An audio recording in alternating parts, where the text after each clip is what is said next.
അപ്പം എല്ലാ നന്മകളും സന്തോഷത്തോടെ ഏറ്റെടുക്കുക. ഒരു ഹദീസിൽ കാണാം, നിന്റെ നന്മകൾ നിന്നെ സന്തോഷിപ്പിക്കുകയും തിന്മകൾ നിന്നെ പ്രയാസപ്പെടുത്തുകയും ചെയ്യുന്നുവെങ്കിൽ നീ മുസ്ലിമാണ്. നമ്മുടെ ഈമാൻ അളക്കാനുള്ള ഒരു അളവുകോലാണ്.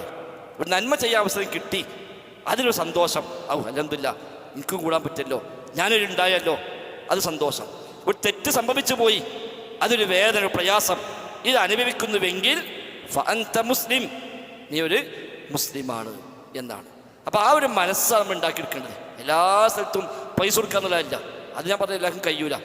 നീ കഴിഞ്ഞാൽ പോലും ചിലപ്പോൾ ചെയ്യാൻ പറ്റിക്കൊള്ളുന്നില്ല, എല്ലാ സാഹചര്യവും അതിനനുകൂലമായിക്കൊള്ളുന്നില്ല. പക്ഷേ എന്ത് ഖൈറ് കണ്ടാലും അൽഹംദുലില്ലാ നല്ല കാര്യം, നല്ല വർത്താനം പറഞ്ഞ് എടുത്തിപ്പില്ല, ഇൻഷാല്ലാ പറ്റിയാണ് ഞാൻ ചെയ്യാം, അല്ലെങ്കിൽ ഇതാ ഇവിടെ കുറച്ച് ആളുകൾക്കുണ്ട്, ഞാൻ പറഞ്ഞോളാം, നിങ്ങൾ പിന്നെ ഇനി ഒന്നുമില്ല ഞാൻ പ്രാർത്ഥിക്കാം, എനിക്കിപ്പോൾ ചെയ്യാൻ പറ്റുന്ന അവസരമല്ല, ഏതെങ്കിലും സമയത്ത് ചെയ്യുകയാണെങ്കിൽ ഞാൻ ചെയ്തോളാം, ഇതൊക്കെ പറയാം. കാണിച്ചു കൊടുത്താൽ വലിയ ഒരു കിട്ടും. അതിലിപ്പോൾ നമ്മളൊക്കെ എങ്ങനെ കാണിച്ചു കൊടുക്കുന്നത്, ആര് ചോദിച്ചാലും ഇപ്പോഴത്തെ ദിവസം നമ്പർ കൊടുക്കുക, എൻ്റെ ആൾക്കാരെ വിളിച്ചോളി അറിയും. അപ്പം നമുക്ക് ലാഭമാണ്. നമുക്കത് കൊടുക്കാൻ പറ്റില്ല, അപ്പോൾ കൊടുക്കാൻ പറ്റുന്ന മനുഷ്യന്മാരെ നമ്പർ കൊടുക്കുക. അപ്പോൾ അതിലൊക്കെ സന്തോഷത്തോടെ ഏറ്റെടുക്കുന്നതാണ്. ആര് വന്നാലും അത് സന്തോഷത്തോടെ ഏറ്റെടുക്കുക. കഴിഞ്ഞ ആഴ്ച മറ്റോ വന്നത്, പിന്നെ മറ്റേ വിളിച്ചിരുന്നു, എന്താ ആരോഗണമാ കയ്യുക, അതല്ല, കയ്യൂലി കൊടുക്കണ്ട, നമുക്ക് കഴിയില്ല, നമുക്ക് കൊടുക്കണ്ട.